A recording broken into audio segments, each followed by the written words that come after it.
70 semanas estão determinadas sobre o teu povo, sobre a tua santa cidade, para fazer cessar a transgressão, para dar fim aos pecados, para expiar a iniquidade, para trazer a justiça eterna, para selar a visão e a profecia e para ungir o Santo dos Santos. Sabe e entende. Desde a ordem para restaurar e edificar Jerusalém até a ungido Messias, ao príncipe, 7 semanas e 62 semanas, as praças e as circunvalações se edificarão, mas em tempos angustiosos. Depois das 62 semanas, será morto ungido, o Messias, e já não estará. Verso 27. Ele fará firme aliança com muitos por uma semana. Na metade da semana, fará cessar o sacrifício e a oferta de manjares. Boa noite, meus queridos irmãos. Que a graça e a paz do nosso grande Deus e Salvador esteja sobre todos. É um prazer estar aqui com vocês com mais um vídeo. Hoje teremos um vídeo um pouco diferente. O vídeo de hoje seria sobre a identidade do chifre pequeno, pois vemos um chifre pequeno em Daniel 7:25, mudando os calendários e a lei, e vemos também um chifre pequeno em Daniel 8:9, que faz atrocidades. Esses dois chifres, alguns os interpretam como sendo poderes distintos, ou seja, cada chifre representa um poder diferente na história da humanidade. Eu iria demonstrar que esses dois chifres se tratam do mesmo poder. Só que devido aos pedidos dos inscritos do canal, pedindo para gravar vídeo sobre ateísmo, que não é o meu forte, eu resolvi gravar esse vídeo em especial, que é um vídeo um pouco diferente daquilo que temos costume de fazer, que é defender a Bíblia e as doutrinas bíblicas e apresentar a melhor interpretação para os textos. E dei uma pausa e usei este texto das 70 semanas, que ao meu ver é um texto fortíssimo, para falarmos sobre o ateísmo e o livro de Daniel, as 70 semanas em conexão com o ateísmo, que eu acho muito interessante o livro de Daniel, o Apocalipse e as profecias, para falarmos de ateísmo. Você que é novo no canal, eu aconselho você a assistir o vídeo A Verdadeira Marca da Besta, para você entender a dinâmica aqui do canal, pois vemos aí vários vídeos na internet, coisas absurdas que nada tem a ver com a palavra de Deus, coisas que são acrescentadas e colocadas na Bíblia para se interpretar um texto. Pessoas que não deixam o texto falar e sim colocam no texto aquilo que elas pressupõem. Por isso, você que é novo aqui, eu indico, assista o vídeo A Verdadeira Marca da Besta, para você entender como que trabalhamos aqui nesse canal. Mas antes de entrarmos propriamente no texto, na interpretação do texto e do ateísmo, gostaria de fazer uma pequena observação sobre os tipos de ateus que temos hoje. Há vários tipos, mas eu queria ressaltar pelo menos 3 tipos aqui neste vídeo.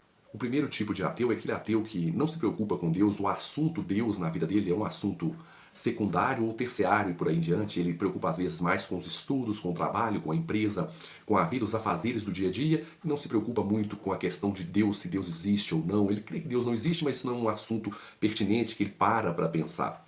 Ao meu ver, está perdendo a oportunidade de ter e alcançar o doador da vida eterna, que é Cristo. Mas são aquele tipo de ateu que não se incomodam muito e ouvir falar de Deus e da Bíblia, como nós cristãos ouvimos falar de Papai Noel, é o conto da carochinha, algo do tipo. Para eles, o Deus, o falar de Deus, a teologia tem esse mesmo efeito na vida deles que essas histórias têm para nós. Esse é um dos tipos de ateu. Temos também um outro tipo, que são ateus por nossa culpa, ou seja, às vezes nós pregamos, falamos, ensinamos, mas não vivemos aquilo que falamos. E essas pessoas, ao ver essa incoerência em o que falamos e o que vivemos, vemos que nos tratam como hipócritas, ou seja, falam uma coisa, que nós falamos uma coisa e vivemos outra, ou seja, não vivemos o que falamos. Às vezes, um número de ateus são ateus por nossa culpa, por darmos um mau testemunho pelas igrejas de maneira geral, tantos absurdos que são vistos hoje dentro das igrejas, gente rodopiando, tem um vídeo de um pastor que ele bebe água e cospe água na boca do outro, unção da água, tanta coisa que às vezes também pode ser responsável pelo crescente número de ateu, porque há muitos ateus devido à má conduta dentro da igreja e dos cristãos fora da igreja. Esse também é um grupo de ateu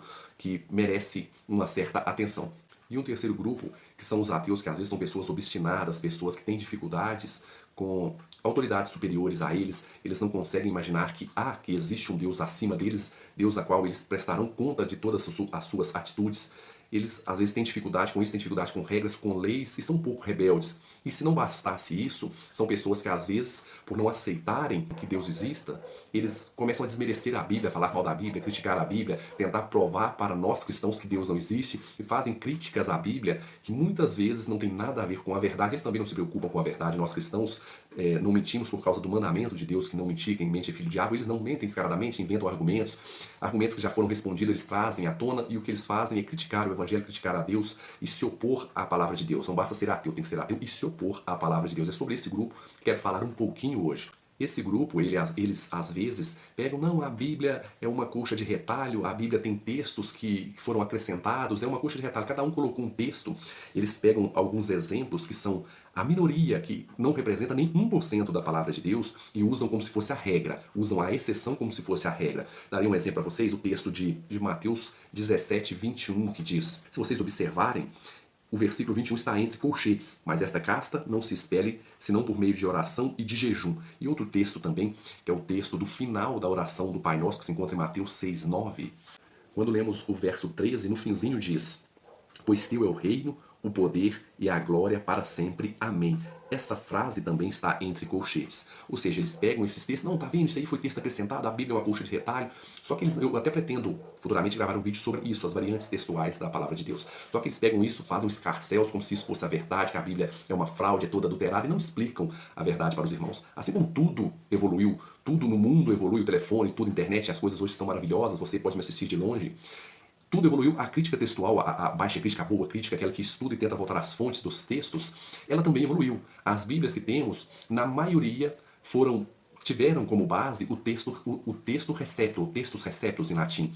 E o textus receptus é um texto que a história dele é longa, mas resumidamente foi um texto quando, pouco antes da Reforma, Erasmo de Roterdã reunindo os manuscritos para ter uma edição crítica, crítica no sentido de critério do grego, de analisada, bem criteriosa, bem estudada. Ele reuniu ali mais ou menos 12 manuscritos, sendo o mais antigo do século XII, e montou o Novo Testamento ali crítico, que o Lutero até usou para traduzir a Bíblia para o alemão.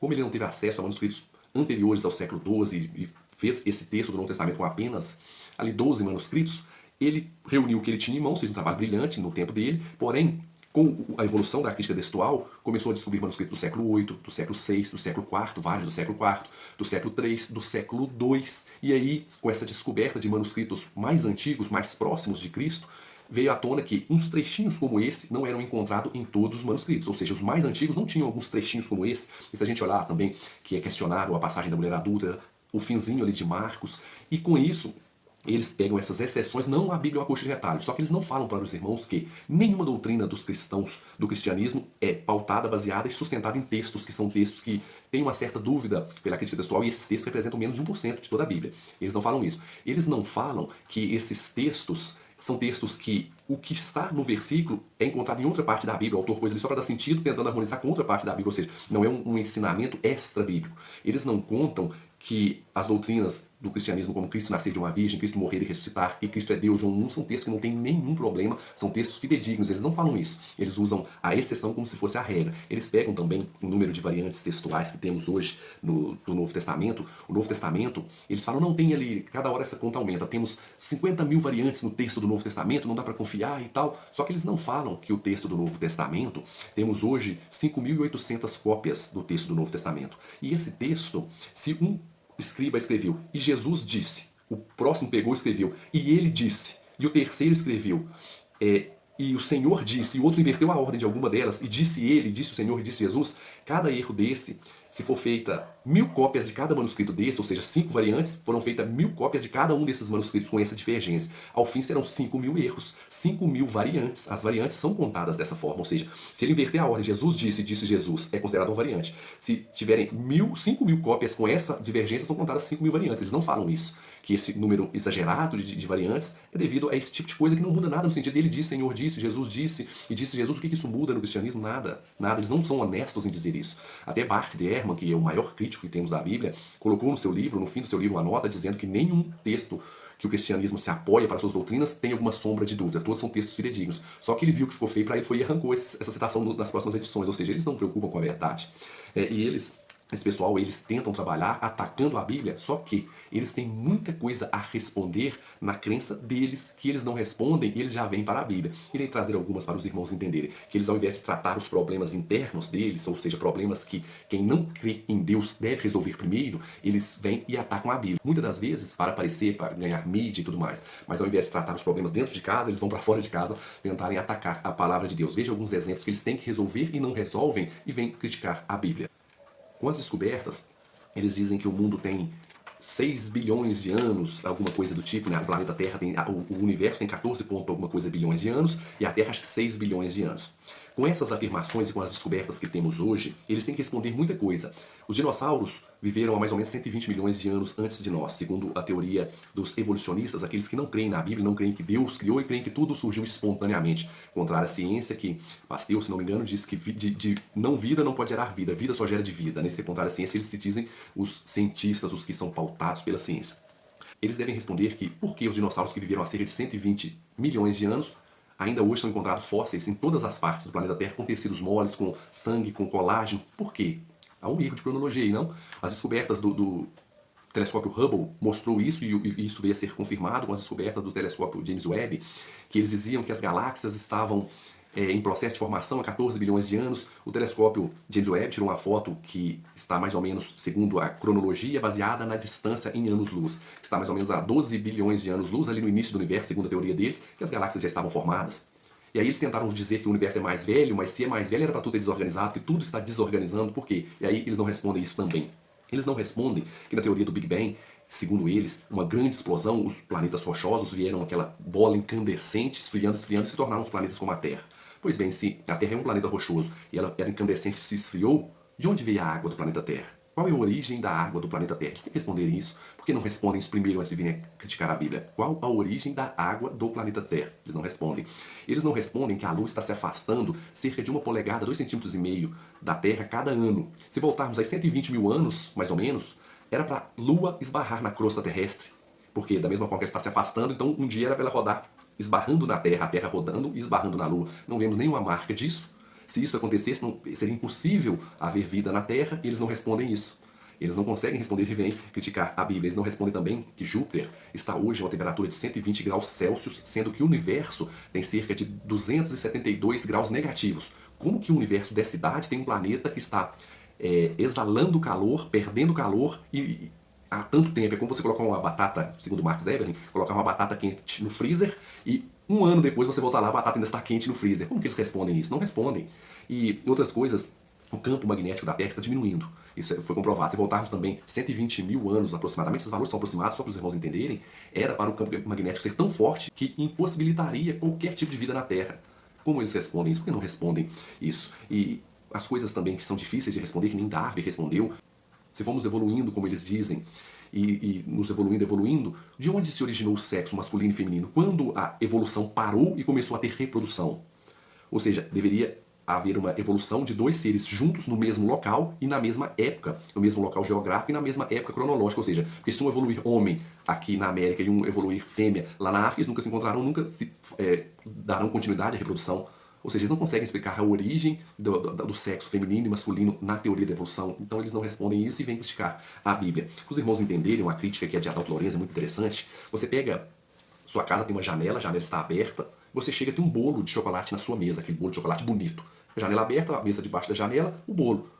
É mais fácil você entender que seu vizinho, alguém chegou lá, viu a janela aberta, pôs um bolo de presente para você, ou você imaginar que veio um caminhão do supermercado, passa de uma estrada acima de sua casa, ele perdeu o controle, esse caminhão saiu capotando, e os ovos quebraram no capotamento e bateram e caíram dentro do recipiente, ele esfregou no chão, se o tanque pegou fogo e aquilo começou a cozinhar os ovos, a farinha rasgou, caiu uma quantidade exata de farinha naquela mistura, e aquela farinha foi se misturando com leite, derramando e caindo na quantidade certa, aquilo foi embolando tudo no meio do fogo, veio o fermento também, o saco de fermento e rasgou e caiu só a quantidade certa dentro daquela mistura que estava ali no meio das chamas, e com aquele capotamento todo, a farinha, o ovo, o chocolate misturando com aquilo tudo, voou e caiu em cima da sua mesa um bolo prontinho. A teoria que eles creem hoje é mais ou menos essa do caminhão capotando. A que nós cremos é que alguém inteligente foi e fez tudo pronto. Eles não, eles preferem crer numa teoria absurda de evolução, que é mais ou menos igual a isso. Um bolo de chocolate tem 8, 9 ingredientes. Só o nosso corpo tem trilhões de células, o nosso DNA é imenso. Ou seja, é mais fácil entendermos que um criador inteligente fez isso do que criamos que tudo surge espontaneamente. É igual você pegar um telefone, um iPhone, nossa, que câmera boa, e imaginar, não, esse telefone aqui surgiu por acaso. Não imaginar que alguém por trás dele fez aquele telefone, desenhou, estudou para fazer aquilo. Se eu disser em uma sala de aula da faculdade que o telefone surgiu espontaneamente, todos irão rir de mim. Mas o ser humano pode ter sido criado espontaneamente, com a inteligência que temos, com a visão que temos, com a capacidade de armazenar dados como temos. Isso pode ter sido criado por acaso. Isso é conto de fadas, meus irmãos. Me perdoem a ironia, mas a teoria deles é exatamente isso, a teoria do bolo de chocolate. Quando a gente olha no último exemplo, tem uma flor, eu irei colocar a foto dela. Essa flor ela tem um desenho como se uma abelha tivesse pousado nela. Isso é feito para atrair as outras abelhas, para polinizar essas flores dessa espécie. E aí eu te pergunto, essa flor que tem um desenho de uma abelha ali, se ela não foi um projeto de um designer inteligente por trás daquilo, como que isso aconteceu? Flor não tem olho, flor não tem mão, flor não enxerga para ver uma abelha, fala, vou copiar essa abelha e pôr aqui para atrair outros insetos. Só uma pessoa inteligente, um designer inteligente por trás da criação que pode fazer isso. Não tem como uma flor evoluir dessa maneira, você não tem nem olhos para ver uma abelha e formar na mesma cor, mesma textura como as abelhas são. Só uma pessoa com muita rebeldia para negar esse tipo de coisa, esse tipo de evidência. Eu falo com vocês, irmãos, porque quando olhamos a Bíblia, quando olhamos, entrando agora no texto bíblico, quando vemos as evidências, vemos que não crer em Deus hoje é como crer nessa história do bolo de chocolate. Às vezes, todo mundo tem aquela crise, digamos, existencial, mas será que Deus existe? E uma das coisas que me faz crer em Deus e crer mais ainda, algumas delas são o livro de Daniel, o livro de Apocalipse, as profecias e a natureza. Quando eu olho o livro de Daniel, as profecias nos mostram o surgimento de todos os reinos da terra, nos mostra quando iniciaria o reino grego, o reino romano, a igreja católica, o reino medo-persa, vemos o Apocalipse, vemos até a ascensão e queda do Império Otomano, vemos tantas coisas reveladas ali que só uma pessoa inteligente que conhece a história pode revelar para nós. A profecia de Miqueias 5:2 que diz: "E tu, Belém Efrata, pequena demais para nascer o nosso Salvador Cristo." Ou seja, como que essas profecias dão tão certo? É mais fácil ganhar na Mega Sena que todas as profecias que apontam para Cristo darem tão certas assim em uma pessoa. Isso é um sinal que alguém que conhece a história, como diz Isaías, conhece o fim desde o princípio, que escreveu essa história sabendo o que iria acontecer. Ou seja, Deus, que é um ser atemporal, não está preso ao tempo. Fora do tempo, vendo a história, ele sabia, não, isso vai acontecer, eu vou escrever aqui essa profecia. E eles verão que tudo se cumprirá como eu disse. Quando eu lembro do livro de Daniel de Apocalipse, eu falo, não tem como Deus não existir, porque quem que escreveria um livro tão exato e dá tudo tão certo assim, as profecias se encaixando todas certas, por isso que é bom estudar Daniel e Apocalipse, que até para renovar a nossa fé, ele nos ajuda. Quando vemos e entendemos a natureza, como que coisas magníficas foram criadas, não tem como surgir por acaso, as estações, o tempo de chover, o tempo de plantar, não tem como tanta coisa certinha, bem calibrada, calculado, ter surgido por acaso. Aí mais uma vez é uma coisa que me faz crer, não tem como Deus não existir, é mais fácil Deus existir.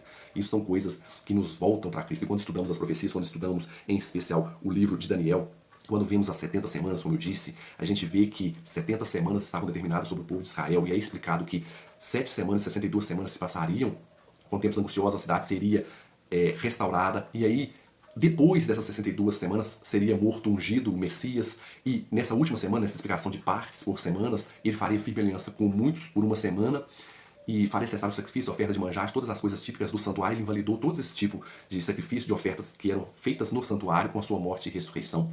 E se a gente estudar atentamente as datas da saída da ordem na quarta Xerxes, até o batismo de Cristo, a saída lá no ano 457, no dia 10 de Tishri, no dia 10 do 7º mês, até Cristo no batismo, até na morte, e até Paulo pregar para os gentios, é uma exatidão tremenda. Até aconselho você a assistir o vídeo sobre a exatidão matemática das 70 semanas e das 2.300 tardes e manhãs que gravei há 3 anos. Deixarei o link na descrição.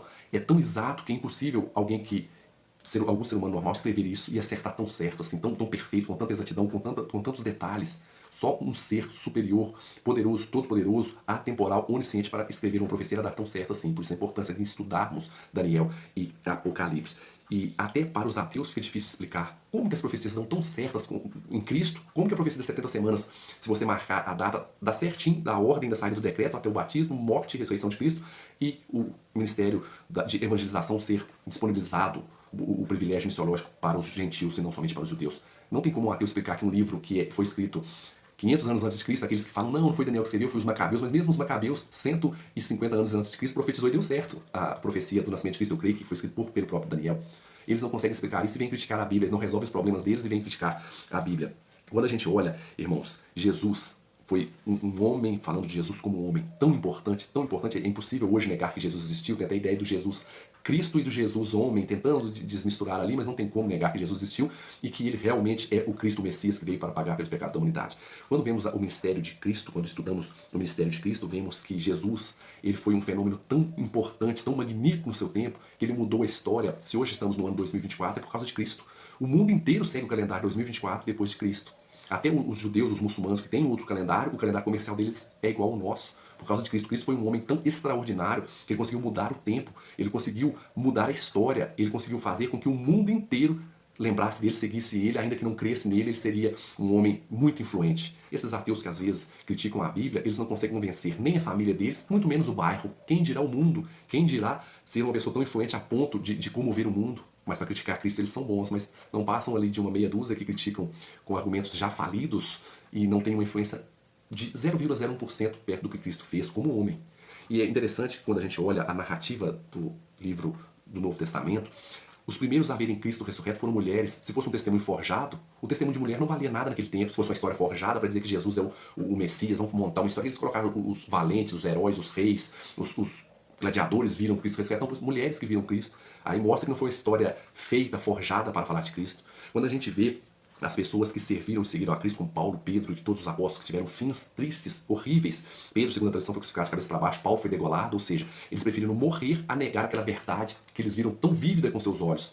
Ou seja, até que ponto você morreria por uma verdade? Se fosse mentira, na primeira tortura que eles sofressem ali, eles negariam, não, eu estou inventando essa história, é mentira. Ou seja, eles preferiram morrer, perderem a vida, a negar aquilo que eles viram diante dos olhos, que é a morte e a ressurreição de Cristo, os milagres que Cristo fez. Foi uma coisa tão estarrecedora que eles falaram, não tem como eu falar que isso é mentira, não. Eu estou enganando a mim mesmo falando que é mentira, não tem como. É uma verdade tão absoluta que eu morro, mas eu não posso negar isso, não, que eu estou sendo a pessoa mais falsa do mundo. O que eles ganharam com isso? Todos foram perseguidos, mortos, torturados, mas não negaram, porque foi uma verdade tão vívida na vida deles que eles preferiram morrer a negar a Cristo. Eu te pergunto, algum ateu morreria por defendendo que Deus não existe? Eu morreria defendendo Cristo, o meu Senhor e Salvador. Algum ateu morreria defendendo, não, Deus não existe não, mas eu morro por isso. Não morre, duvido que morre. E quando vemos a Bíblia supera todos os outros livros em todos os aspectos, como eles dizem das 50 mil variantes, eles não falam que a Bíblia hoje tem cerca de 5.850 cópias só do Novo Testamento, fora 10 mil cópias de traduções para o latim, para o copta, entre outros idiomas. E esse número de tradução, quando a gente vai voltando, a cópia e o original, há um hiato de 40 anos, como o papiro de Highlands, ou seja, 40 anos entre o original e a primeira cópia. E temos aí, mais ou menos juntando o Antigo e o Novo Testamento, 42 mil cópias espalhadas pelo mundo inteiro. E aqui está um exemplo geográfico. Lá na China é igual que está nos Estados Unidos e é igual que está aqui no Brasil. Ou seja, tantas cópias, a divergência é pequenininha. Ele disse, o Senhor disse. Eles não contam isso para vocês. Eles não contam que o livro, o exemplo ali, Platão, se a gente pegar Platão, que viveu 350 anos antes de Cristo, Platão, a cópia mais antiga que temos de Platão é do ano 900, daí 1250 anos entre a cópia e o autor, o suposto autor do livro, dos escritos de Platão. Ou seja, 1250 anos de hiato entre a cópia e o autor. E temos hoje apenas 7 cópias de Platão. Aristóteles, mesma coisa, Aristóteles temos aí, Aristóteles viveu no ano 300 a.C., a cópia mais antiga que temos dele é do ano 1100 depois de Cristo, ou seja, um hiato aí de 1400 anos mais ou menos. E temos aí 5 cópias de Aristóteles. Eles não falam isso, se a Bíblia não vale nada, nenhum livro da Antiguidade vale nada. E uma coisa que é interessante lembrarmos que todos, o Antigo Testamento é falso, a Bíblia é toda falsa, todos criticaram, tiveram tese de doutorado e muitas outras coisas falando mal da Bíblia. Porque o livro mais antigo, a cópia mais antiga que tínhamos do livro de, um exemplo, de Isaías, era do ano 1100. Quando se encontraram os manuscritos do Mar Morto, ali no ano de 1948, lá no deserto de Qumran, acharam uma cópia do livro de Isaías, inteira, perfeita, datada de 200 anos antes de Cristo, ou seja, 1000 anos mais antiga do que tínhamos. E quando compararam as duas, as diferenças eram tão grandes que eram o seguinte: Isaías 6 diz santo, santo, santo. Nesse papiro encontrado de santo, santo, kadosh, kadosh, 2 vezes, ou seja, olha a diferença. O texto provou que o texto está intacto, não há quase nada na questão de variante. Ou seja, podemos confiar na Bíblia, não podemos confiar em qualquer um da internet que fala qualquer coisa e que se diz o sábio e quer criticar a Bíblia sem antes resolver os problemas internos que ele deve resolver com ele mesmo sobre coisas simples como a origem da vida, e ele não responde e já vem direto criticar a Bíblia. Por isso eu digo, meus irmãos, a palavra de Deus, como diz no livro de Isaías, seca a erva, cai a flor, mas a palavra de Deus prevalece para sempre.